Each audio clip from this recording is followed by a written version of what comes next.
Hey, welcome back to The Dive. Today on the show, we're really excited to welcome for the first time the founder of badcharts.com and co-founder of NorthstarBadCharts.com, Patrick Karim.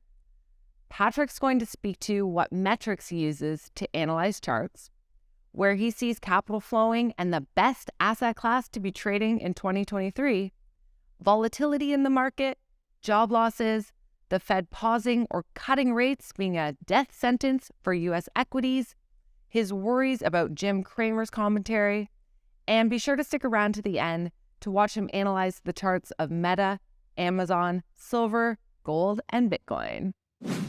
Hey, Patrick, welcome to The Dive. Hi, Cassandra. It's great there for the stock that is coming up. I can't wait. All right, well, thank you so much for hopping on with us today. So, Patrick, you're known for your technical analysis and charts. Let's start our conversation there. What are the metrics that you like to keep an eye on? Well, look, this is the advantage of chart traders is you're able to remove like all the noise, all the stories. But sometimes chart traders, we have a tendency to shoot ourselves in the foot. I could add this indicator, I could add that indicator. But what all you have to do is just analyze just the price action, and all you need is just a ruler, a trend line, and with two trend lines I'm able to tell you, are we in an uptrend, are we in a downtrend?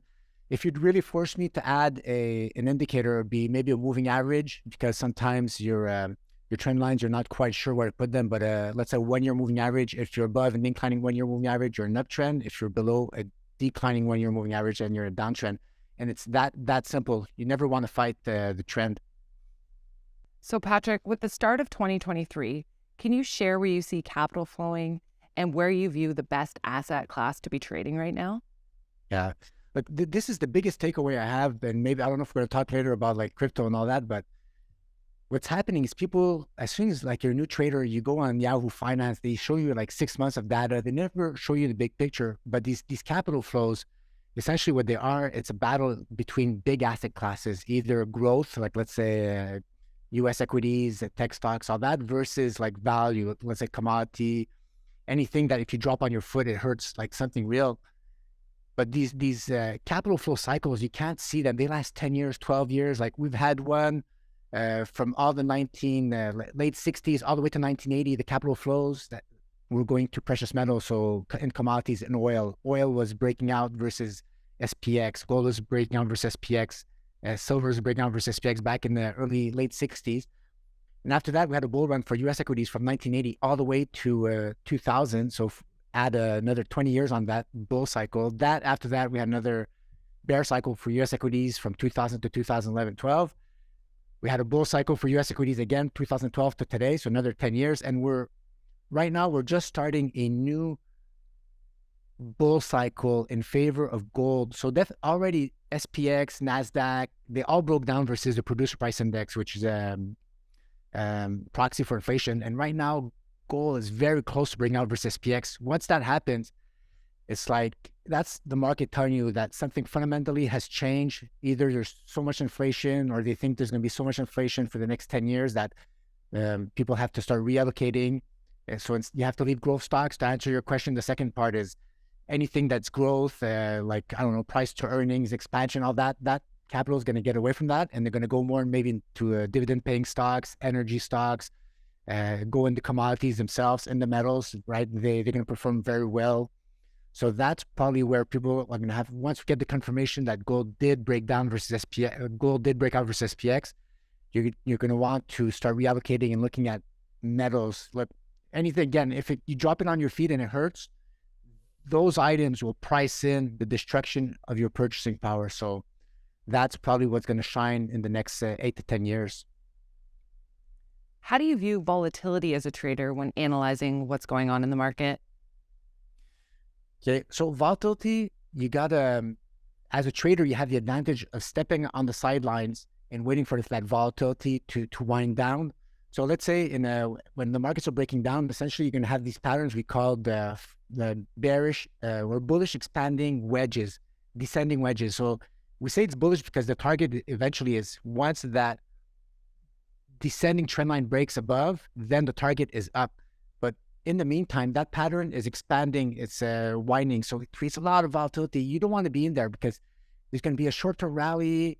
The Fed's going to say something and you think, oh, it's back to the races. But essentially, you're still confined in this pattern of volatility. And once that pattern breaks out, then there's a second bigger pattern that's going to be created, a huge base, a head and shoulders bottom. It could be a symmetrical triangle. I'm drawing these things with my hands to show you guys, but that after that huge volatility, you wait for contraction volatility, and that often is accompanied by nobody's talking about that asset class. No, like, Bitcoin is the inverse of that. Bitcoin has had so much volatility because everybody talked about it. But before Bitcoin broke out in 2020, it was doing this beautiful higher lows. It was a right angle triangle. It was a confined, tight. Nobody really thought it would go anywhere. And then it explodes. So as a chart trader, that's a huge advantage. Wait for that volatility to contract within the confines of these classical chart patterns, and you play the breakout. When the market tells you, look, it's been so stable, I'm seeking a new direction, that's your edge as a chart trader or investor to play those that expanding volatility. Okay, now let's shift gears here. Bank of America warned that the U.S. economy will begin to lose 175,000 jobs per month during Q1 of 2023. If this happens, how do you think that the markets will react? And do you think that this could already be priced in? I think there's a lot. So I did this chart a while back. It was initial claims or initial jobless claims. And for years now, the initial jobless claims has hit rock bottom, except for the March 2020 madness, where initial jobless claim applications went through the roof. We've been going downhill. And often the bottoms in gold and the tops in US equities happens when the initial claims are super low. And once they break out, so let's say initial claims are low, and then let's say this forecast does come and you think there's going to be more and more initial claims, that's going to create there's a nice base. It's going to create a breakout. So the amount of jobless claim, that number, as it grows, is going to go above a horizontal breakout line. And when that happens is gold's going to go off to the races and US equities are going to start tanking. And US equities tank, the bottom for US equities is often when the initial claims, the jobless claims is through the roof. When people think it's the end of the world, oh my goodness, there's a billion people that just lost their jobs. And when, like the human nature, when everybody thinks it's the worst, the market's already looking the other way and saying, oh boy, man, there's a recovery incoming. It cannot get worse than that. And then the US equities, that's when they bottom. So US equities are nowhere close to bottom until those initial claims really rocket upwards to 2008 type of levels, or like 2003 type of levels, or March madness of 2020 types of levels. US equities are nowhere close to a bottom. And gold loves that, those initial claims rising up. Gold loves it because it's going to price in the destruction of purchasing power they're going to have to do through inflation to nominally save the US equities. So it's a huge process.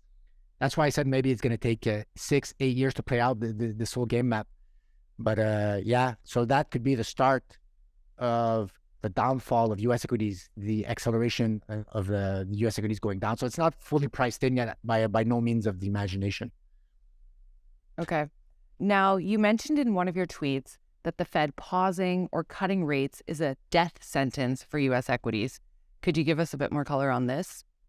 Yeah. So this is, because it all depends about the context. Like I said, if you zoom out and you look at a 4-year picture, 60-year picture, and when you see these big cycles happening over and over, the rate cuts or pauses, let's say that happened when the SPX was above a rising trend line or above the 1-year moving average. So let's say from the 1980s all the way to 2000, the rate cuts, they started from a high level, and every time there was a cut, the markets, they construed that as a positive. So every time there was a cut, more easing, it fueled the US equities going up and up and up.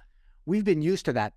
But what happens when the SPX has broken down versus the producer price index, when the capital flows are starting to shift from SPX to inflation sensitive assets, like, anything that when it falls on your foot, it hurts. The rate cuts are actually when the market plummets. So everybody's expecting now a rate cut or a pivot to prop up the markets, but the market's already pricing ahead of time that pivot. And when it actually happens, it's a sell the news event.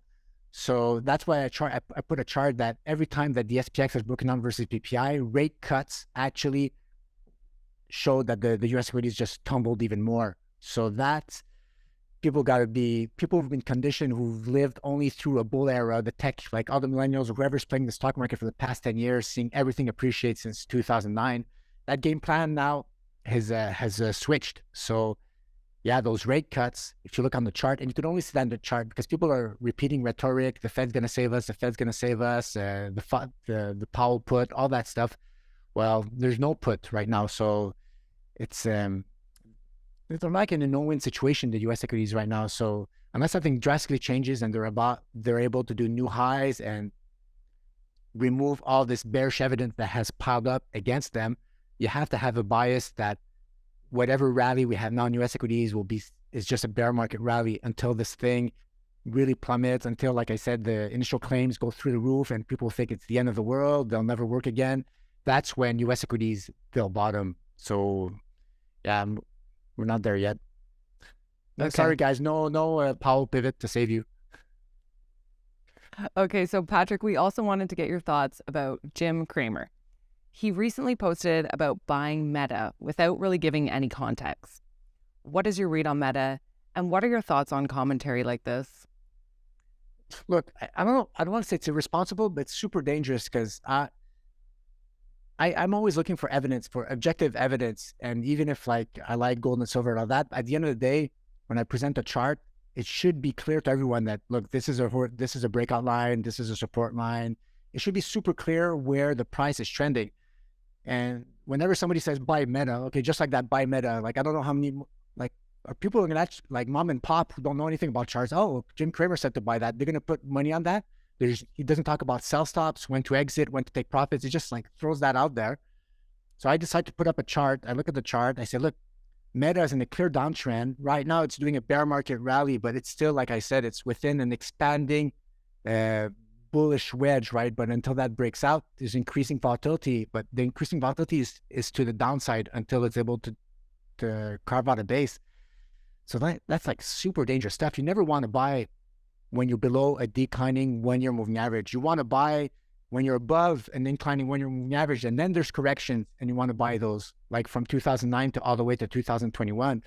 But right now, I can't believe he said that. Or maybe it doesn't surprise me because people say you have to do the opposite of Jim. But I don't know. If you put a chart out and just look at it a little bit, or look at my charts, I try to put my tweets in his feed, but I don't know if he even looks at them. But it should make you pause a bit. Jesus, look, this thing is looking just like the 2001 dot-com bubble unraveling.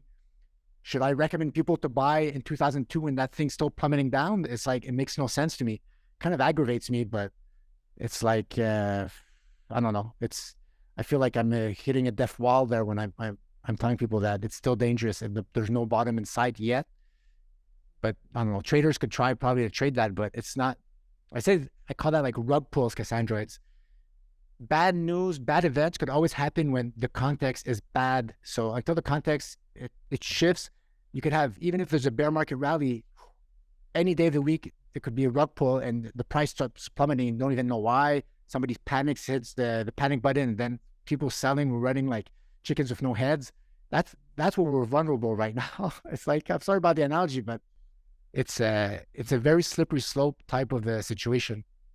Okay, now, Patrick, on October 29th, you mentioned that the Amazon chart was on the brink of collapse. What led you to this call? Can you walk us through the chart? So right away, I could see the evidence. It was long. This is the bullish channel I was talking to you about. You're above 1 year, 3 moving average. Just these who buy the dips. But right now, back then, we had closed below the 3 year moving average, below the 1 year moving average, below a wall here, right? It broke down, retested it from below. That's bearish evidence. If you're not able to do a new high, as the market telling you there's a loss of momentum, and you never want to be where momentum's slowing down. You want to be when momentum has been coiling. This is the example I told you there, bottom, coiling momentum, and when it explodes, that's where you want to be as an investor or trader. So right now it was on the brink of collapse. It's what I call a wall. So previous resistance, resistance, resistance. When you're above it, it becomes support, support. That was at 104. I don't know what it is today, but I'm pretty sure it's at 94 right now. So it's starting already to close below. I think it closed below that line. It retested it from above. I think I have it here even. Yes, this is what's happening to Amazon right now. It broke down, retesting below that wall. So this line right here, instead of it being support, it's resistance. And all this is happening, Cassandra, below declining 1-year moving average. And that's just not a context where the market's telling you that this thing is ready to go up for 5-10 years in a row there. It's just not there right now there. This could take a while before this works out. We saw your roadmap for the silver chart on Twitter. Can you walk us through this one? This one, guys, this ties everything together. So for the capital flows that we mentioned at the beginning, so capital flows are defined by two major asset classes. So let's say gold versus SPX. They're fighting out. It's like the battle of ages, who's going to get that money, supply money. So the yellow line, when it goes up, that's gold outperforming SPX.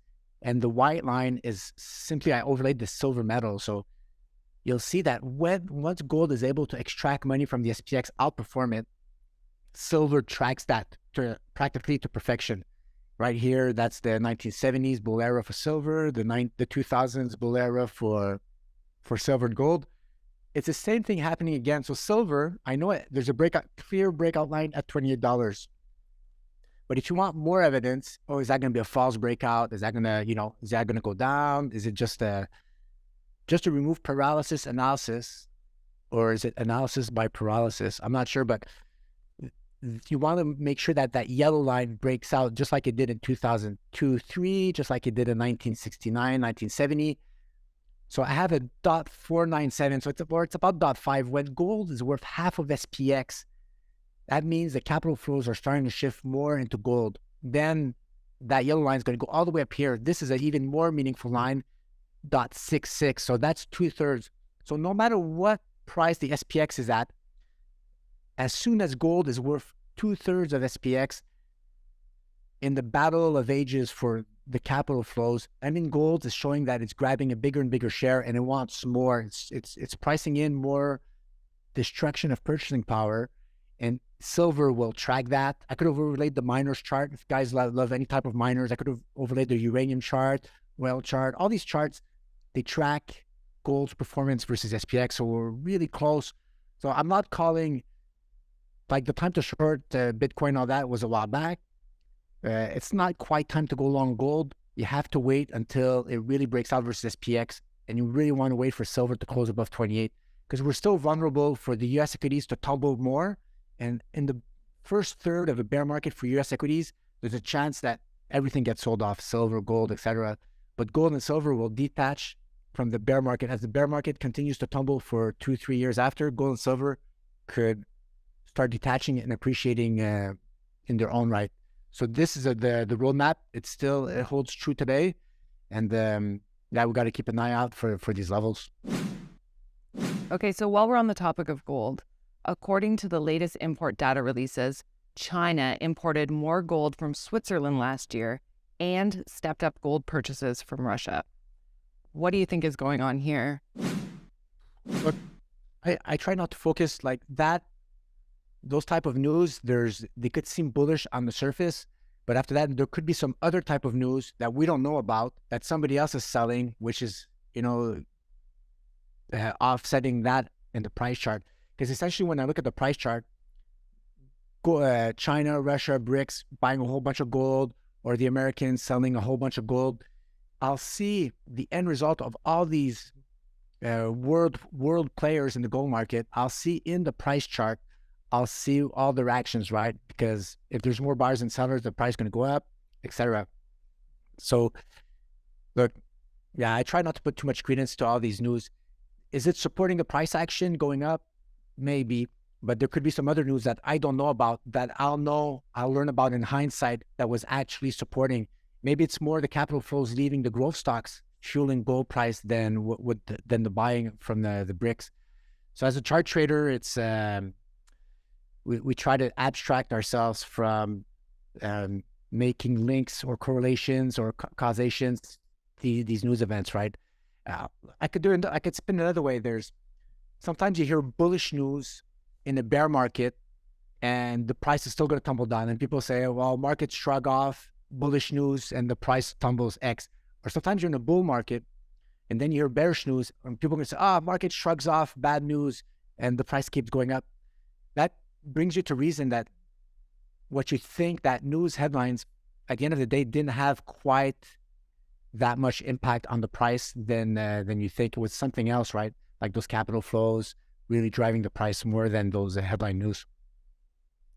Okay, so let's move on and talk about crypto. Ethereum co-founder Vitalik Buterin has proposed a new system that would allow users to create stealth addresses and receive funds privately on the network. Do you think that this will raise more concerns from regulators? Look, again, if there's more regulators coming in because he's making do more stuff, then in a bear market, that stuff is definitely not going to help, right? People are going to use those news to, if ever there's a rip in the rally, but it happens to be below declining 1-year moving average, then that's going to probably be spin in the way, regulators come in and then the price goes down. But he could have done the same thing in the bull era back in 2020. He could have done the same thing. And people would have said, regulators, they won't care. It doesn't matter. And they would have shrugged it off. So look, Ethereum corrected, or people say corrected, but it's a crash from its peak. It went down over 80% from its peak all the way to its bottom. And right now it's just like in survival mode at the bottom of a range. There's so much technical damage done to that chart, and the Nasdaq's breaking down on its own chart merit. Amazon, all these tech stocks are breaking down. Vitalik, he could do pretty much anything he wants. It's not going to help the cause of the price chart for Ethereum there. So good luck, Vitalik. Okay, so one more question for you here. What is your read on the price action of Bitcoin right now? So Bitcoin right now on the shorter terms, so on the monthly chart, it's broken down. It's below a wall. So there's a huge wall at 31,000. In between 31 and 35,000, all the bag holders are there. So as the price goes back, if let's say everybody bought on the way up, right? So all the people who didn't sell on that huge top from 35,000 all the way to 65,000, man, they're not going to want to tell their wives that they lost money, right, on the Bitcoin trade, right? They put all the money. I have people DMing me, I lost so much money.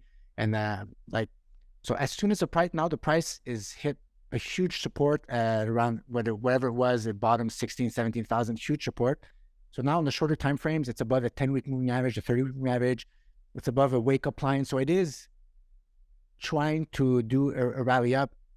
But as soon as it hits 31,000 or gets anywhere close to that huge pressure on top, everybody's going to want to break even. All that top, they're still there, these people. So you need time to heal before you're able to do a new all-time high. That stuff just needs time to heal. You cannot go down 80% in a bubble or 75% and think you're going to V-shape recovery out of it. It just, the probabilities are not there. So yes, it could rally, but the rally they could have a rug pull at any moment, could go up to 31,000. Maybe that would not be out of the realm of the possibility, but to get back above 35,000, that would be huge milestone. I definitely have to reconsider a lot of my premises. If ever that happens, I have to relook at the charts carefully. The Nasdaq's probably going to be breaking out on its own chart merit. The SPX breaking out versus producer price index. Like if that happens, that means a lot of moving parts are probably going to be supporting that move for Bitcoin, for that speculative money to go back into that, because that's at the end of the day, Bitcoin, that's all it is. It's just a speculative tech stock, because I could have overlaid the Shopify chart or the Amazon chart to the Bitcoin chart. It's the same thing. So if it looks like a duck, quacks like a duck, then it's nothing special. It's just capital flows going to the NASDAQ, and it's just splashing everywhere, and everybody's getting a little ride out of it. There's like nothing special about any of the instruments. They're going up mostly because just capital flows are going to that sector. Just like Bitcoin is no different in the bear market than in an uptrend. So even if Bitcoin's crashing, going down, well, it's still a Bitcoin. It still does what it's supposed to do, that it did, when it was worth 60,000. It's no different than it was when it was worth 20,000. It's just the capital flows. They just have left that sector. So yeah, that's how I see it there. Bear market rally until it gets above 35,000. That's all it is. Well, before we let you go here, Patrick, could you let our audience know where they could go to hear more of your commentary? It's Bad Charts One on Twitter, guys. Just go there. It's all the free stuff. I have a website, but don't even bother. Like if you just come and follow me on Twitter, BadCharts1. That's all the good stuff there. Okay, perfect. Well, thank you so much for hopping on and sharing some of your expertise with us, Patrick. It's been a pleasure. I appreciate your time, Cassandra. Thanks for having me. To our audience at home, thank you so much for tuning in today. We will be back again tomorrow with another amazing guest. So be sure to stay tuned by hitting that notification bell and subscribing below before you leave so you don't miss out. Bye.